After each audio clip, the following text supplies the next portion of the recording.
کہ ہمارے وطن عزیز بھارت میں اس لاک ڈاؤن کی وجہ سے جو ایک ان پلانڈ ریئیکشنری لاک ڈاؤن تھا، اس سے پورے ملک کی غریب عوام آج پریشان ہے۔ آج غریبوں کے گھر میں کھانے کی محتاجی ہے۔ آج خاص طور سے جو بڑے بڑے شہروں میں اتر پردیش، بہار، بنگال اور جھارکھنڈ کے لوگ جو اپنے اپنے گھروں کو چھوڑ کر، اپنے گاؤں کو چھوڑ کر، اپنی ریاست کو چھوڑ کر، اپنے دیش کو چھوڑ کر ان مقامات پر آ کر محنت مزدوری کر رہے ہیں، وہ سب سے زیادہ پریشان ہیں۔ تو میری آپ سے گزارش ہے کہ آپ جو صاحب استطاعت ہیں، ہم تمام کی کوشش ہونی چاہیے کہ اس ماہ رمضان میں کوئی بھی بھوکا نہ سوئے۔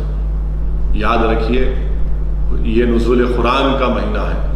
میں آپ کو سورہ دہر کی آیت نمبر 8 اور 9 میں، جس میں اللہ سبحانہ و تعالیٰ نے ارشاد فرمایا کہ جو کھانا کھلاتے ہیں اللہ کی محبت میں، جو کھانا کھلاتے ہیں اللہ کی محبت میں، مسکینوں کو، یتیموں کو اور قیدیوں کو، اور کہتے یہ ہیں کہ ہم تم کو اس لیے کھلاتے ہیں کہ اللہ کی رضا کے لیے، اور نہ ہم تم کو کسی اجر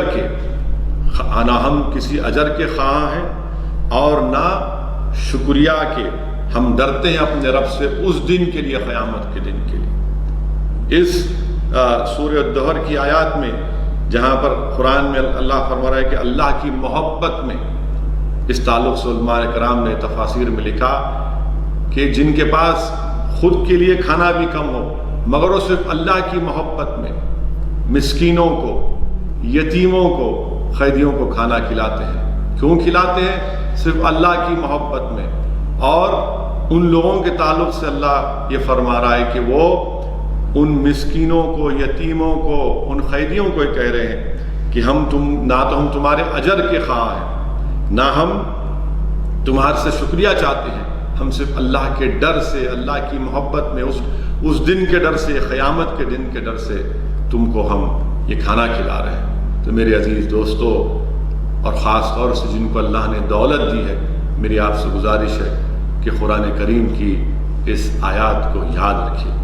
دوسری جگہ قرآن کریم میں علماء کرام نے فرمایا، میں نے علماء کرام کی مبارک زبانوں سے سنا کہ سورہ فجر کی آیت نمبر 15 سے اور 9 سے اللہ یہ فرما رہا ہے، ان لوگوں کا اللہ ذکر کر رہا ہے جن کو اللہ نے دولت دی اور پھر اللہ ان سے دولت چھین لیا۔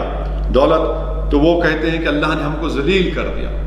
اللہ نے جن کو دولت دی اور پھر اللہ سبحانہ تعالیٰ جن سے دولت چھین لی تو کہتے ہیں اللہ نے ہم کو ذلیل کر دیا۔ اللہ فرماتا ہے ایسا نہیں ہے، اللہ فرماتا ہے کہ ایسا نہیں ہے، بلکہ اس وجہ سے تم نے یتیموں کی عزت نہیں کی۔ اللہ فرماتا ہے تم نے یتیم کی عزت نہیں کرتے اور نہ تم ترغیب دیتے ہو مسکینوں کو کھانا کھلانے کے لیے۔ میرے عزیز دوستوں اور بزرگوں، کیا اللہ سبحانہ تعالیٰ کتنے بہترین طریقے سے ہم کو فرما رہے ہیں کہ یتیموں کو، مسکینوں کو کھانا کھلاؤ سورہ فجر میں۔ اور میرے عزیز دوستوں اور بزرگوں، یہ مادہ پرستی کی ذہنیت کو ختم کرنا ضروری ہے۔ یہ مادہ پرستی کی ذہنیت کو ختم کرنا ضروری ہے۔ یتیم اور غریبوں پر شفقت کرنا ضروری ہے۔ یاد رکھیں، اگر کوئی یہ کہہ رہا ہے کہ اللہ مجھ سے دولت چھین لیا اور میں ذلیل کر دیا، نہیں، اللہ فرما رہا ہے کہ ہم یتیموں کی عزت نہیں کرتے، ہم مسکینوں کو کھانا نہیں کھلاتے۔ میرے عزیز دوستوں اور بزرگوں، جس کے پاس دولت ہے یقیناً آپ کی دولت ہے مگر وہ اللہ کی دی ہوئی ہے۔ یہ ماہ مبارک جو آج ہم کو اور آپ کو ملنے والا ہے، قرآن کریم میں اللہ سبحانہ تعالیٰ حکم فرما رہا ہے، سورہ فجر کی اس آیات کو سامنے رکھیے۔ تیسری جگہ یاد رکھیے کہ اگر کسی کے پاس، اسد الدین اویسی کے پاس دولت ہے، یقیناً اللہ کا کرم ہے۔ تم یہ دولت اگر میرے پاس ہے تو اللہ کے فضل کی نشانی نہیں ہے، اور اگر کوئی غریب ہے، مفلس ہے، تو یہ اس کی وجہ سے نہیں کہ اللہ اس کو پسند نہیں کرتا۔ یاد رکھیے میرے عزیز دوستوں اور بزرگوں، جو اللہ کی فرما برداری کرتا ہے وہی اللہ کے قریب ہوتا ہے۔ دولت کا رہنا نہیں رہنا یہ کوئی بڑی بات نہیں ہے، مگر جو اللہ سبحانہ و تعالیٰ کی فرما برداری کرتا ہے وہی اللہ کے قریب ہوتا ہے، اور اللہ انہی لوگوں کو سرفراز کرتا ہے جو قرآن اور سنت کے دائرے میں رہ کر اپنی زندگی گزارتے ہیں، جو اللہ سے ڈرتے ہیں، آخرت سے ڈرتے ہیں، قیامت کے دن کے ڈرتے ہیں، عذاب قبر سے ڈرتے ہیں۔